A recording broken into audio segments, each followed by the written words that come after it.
सबको जय मसीह की। मैं जतिन बब्बर और आप देख रहे हैं मसीह परिवार चैनल। जैसे कि आप सब जानते हैं कि मैं इस चैनल पे प्रभु के अलग अलग दासों की वीडियोस डालता हूं, तो अगर आपको हमारा चैनल अच्छा लगता है तो आप इस चैनल को ज़्यादा से ज़्यादा सब्सक्राइब जरूर करें, ताकि आप प्रभु के वचन को सुन सके। वीडियोस को ज़्यादा से ज़्यादा शेयर करें, ताकि जिन लोगों तक वचन नहीं पहुंचा उन तक भी वचन पहुंच सके। सबको जय मसीह की। एक बार मैं आपसे दोबारा कहूँगा कि इस चैनल को सब्सक्राइब जरूर करें और वीडियोस को ज़्यादा से ज़्यादा शेयर करें। जय मसीह की। स्वागत है यीशु मसीह की प्रेजेंस में। पहला शमूएल 30 उसकी 6 आयत को मैं पढ़ूंगा स्क्रीन के ऊपर। नीति वचन 26 उसकी 27 आयत को आप नोट करेंगे। प्रेरितों के काम 12 उसकी 1 से लेके 8 आयत तक, इसको भी स्क्रीन के ऊपर हम पढ़ेंगे। एक बार एक व्यक्ति ने कुछ लोगों से नफरत करता था वो, और उसने आग लगाने के लिए उनके घरों को, क्योंकि वो जंगल के करीब था, तो उसने हवा देखी कि हवा इधर को है और सभी विरोधियों के घर इधर को हैं, तो उसने आग लगा दी जंगल में। और वो जगह जगह आग लगाता गया और आगे बढ़ता गया। जब जंगल में आग लग गई, उसे मालूम हो गया कि अब आग लग गई है, मुझे और आग लगाने की जरूरत नहीं। अगर मैं और आग लगाऊंगा तो खुद जल सकता हूं। तो वो चुप करके बैठ गया और देखने लगा। जब किसी ने पूछा तो अब आग क्यों नहीं लगा रहा, क्योंकि उसे मालूम था अब वो आग लगा चुका है और अब आग अपने आप फैलती जाएगी। जैसे जैसे हवा इधर को है तो आग लगती जाएगी। लेकिन नीति वचन 26 उसकी 27 आयत में लिखा, जो गड्ढा खोदे वही उसमें गिरेगा, जो पत्थर लुढ़काए वो लुढ़क कर उसी पर लुढ़क आएगा। उसे यह मालूम नहीं था कि उसने हवा देखकर आग तो लगा दी है, लेकिन हवाओं के ऊपर जो कंट्रोल है वो हमारा परमेश्वर रखता है। अब मैं आपको परमेश्वर का एक दास होने के नाते बोल रहा हूं, जब आग लग चुकी होगी हवा का रुख चेंज हो जाएगा। क्योंकि अगर आप लोग लड़ने वाले नहीं हैं हथियारों से, इसका मतलब ये नहीं है कि तुम्हारा परमेश्वर लड़ने वाला नहीं है। अगर तुम लोग बदला लेने वाले नहीं हो, इसका मतलब यह नहीं है कि तुम्हारा परमेश्वर जो है वो बदला लेने वाला नहीं है। क्रिश्चियन लोगों को हुक्म है कि जस्ट खड़े रहो। आप लड़ते नहीं, इसका मतलब यह नहीं है कि आपका परमेश्वर चुप बैठा है। जिस हवा को देखकर आपको जलाने की कोशिश की गई है, मैं आपको प्रोफेटिकली परमेश्वर का दास होने के नाते बता रहा हूं, वो हवा दूसरी तरफ बहेगी और आप बचाए जाएंगे। आमीन ऊंचे वाला होगा तो ये आपके परिवार के लिए होगा। क्योंकि अगर आप लड़ने वाले नहीं हैं, इसका मतलब ये नहीं है कि आपका परमेश्वर लड़ने वाला नहीं है। हालेलुया। मसीही संदेश को, क्रिश्चियनिटी को दबाने की कोशिश अब से नहीं, 2000 साल से होती आ रही है और आज तक कामयाब नहीं हुई। इस सच्चाई को करप्ट करने की कोशिश की गई, इसको खराब करने की कोशिश की गई, इसको दबाने की कोशिश की गई, लेकिन ये कभी दबी नहीं। इसका कारण यह है क्रिश्चियन लोग लड़ते नहीं, वो अपने खुदा पर भरोसा रखते हैं और उनका खुदा उनको कभी निराश नहीं करता, वो उनको कभी छोड़ता नहीं, कभी त्यागता नहीं। आमीन। लोगों को लगता है कि क्रिश्चियनिटी एक धर्म है। बाइबल कहती है कि एक भी जगह पर ईसाई धर्म का जिक्र तक, शब्द तक बाइबल में नहीं है।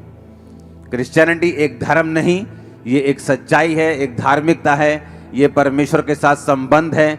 इसे कोई शैतान की ताकत ना रोक पाई थी, ना है, ना कभी रोक पाएगी। जो कुछ भी हो रहा है आप लोगों की भलाई के लिए हो रहा है, सुसमाचार को फैलाने के लिए हो रहा है, आपके विश्वास को स्ट्रॉन्ग करने के लिए हो रहा है।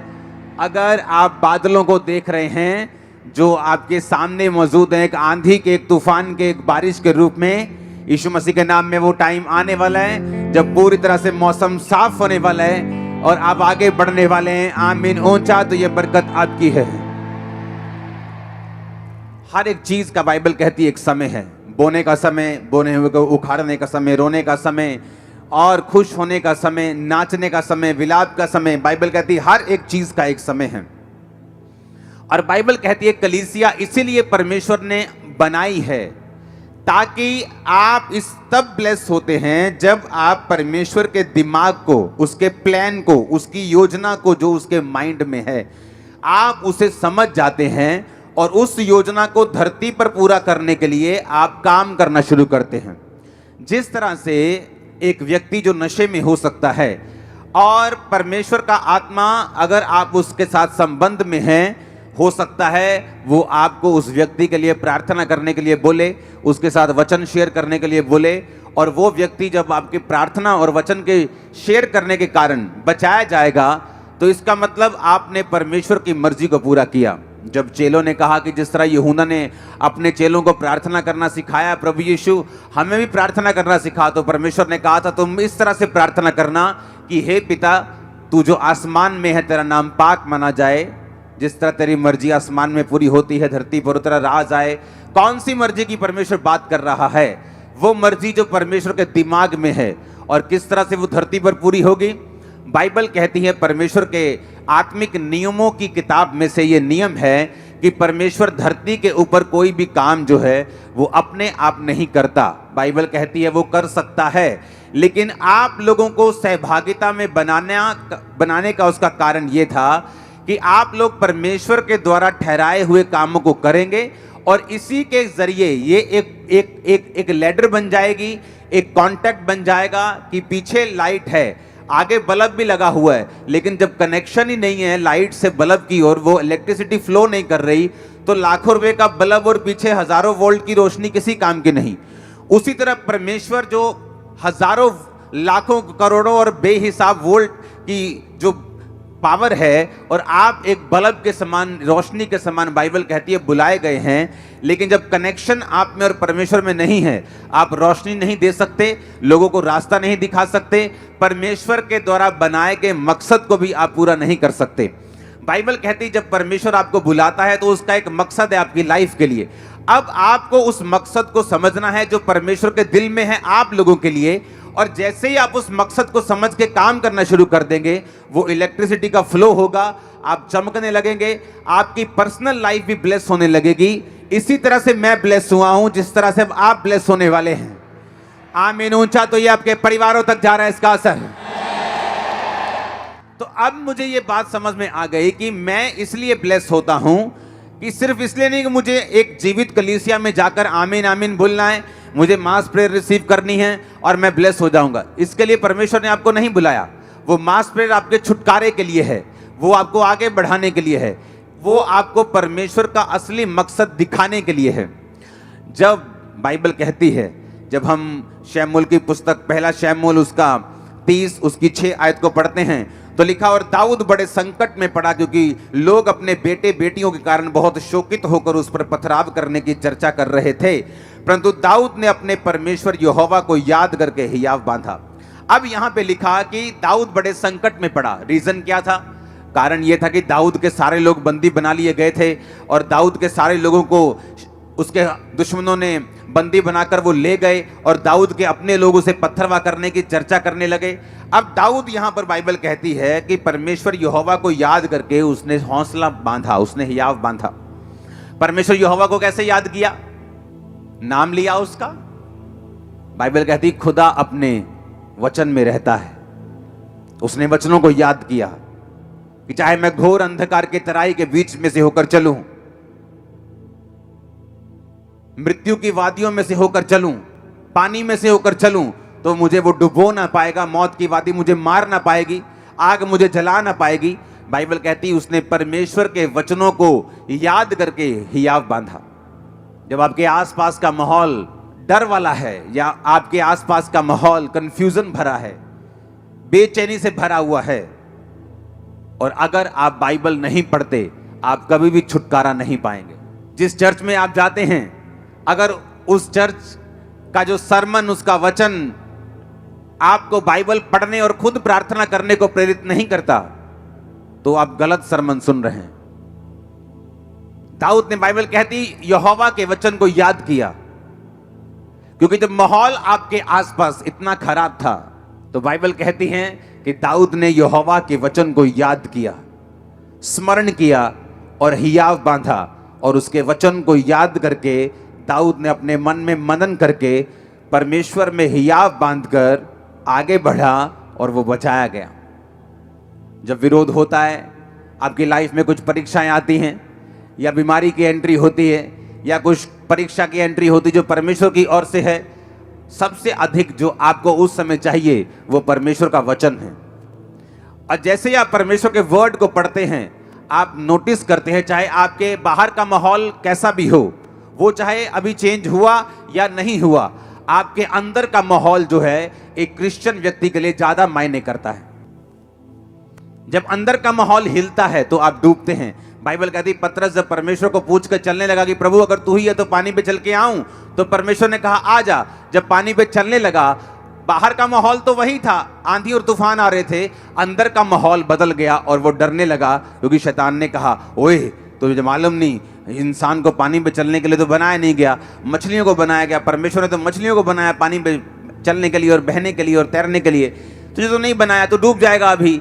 और जैसे ही उसने शैतान की बातों की ओर ध्यान दिया, शैतान भी वचन का प्रयोग करता है, वो भी वचन में क्या लिखा है उसको आपके खिलाफ प्रयोग करने की कोशिश करता है। और जब आप लोगों में वचन नहीं होता, आप उसकी बातों पे यकीन करते हैं, और बहुत से लोग परमेश्वर के उस योजना को समझ नहीं पाते और उसे पूरा नहीं कर पाते। हालेलुया। अब जब उसको बाइबल कहती है जब वो पानी पर था और जब पानी पर चलकर शक आ गया और डूबने लगा, तो परमेश्वर ने ये नहीं कहा तू क्यों अविश्वासी बना। परमेश्वर ने कहा तूने क्यों अल्प विश्वासी, तूने क्यों संदेह किया, थोड़े विश्वासी, यानी तेरे अंदर संपूर्ण विश्वास नहीं, तूने क्यों शक किया, तूने क्यों विश्वास नहीं किया। दाऊद ने परमेश्वर के वचन को याद करके, बाइबल कहती है हौसला बांधा, हियाव बांधा। आपको ये बात समझ आनी चाहिए, पास्टर्स को खासकर जब वो सेवा में होते हैं, जब वो अलग अलग तरह की परीक्षाओं में या दुखों में या किसी तरह के सताव में होते हैं, आपको एक चीज जो चाहिए वो है परमेश्वर का वचन।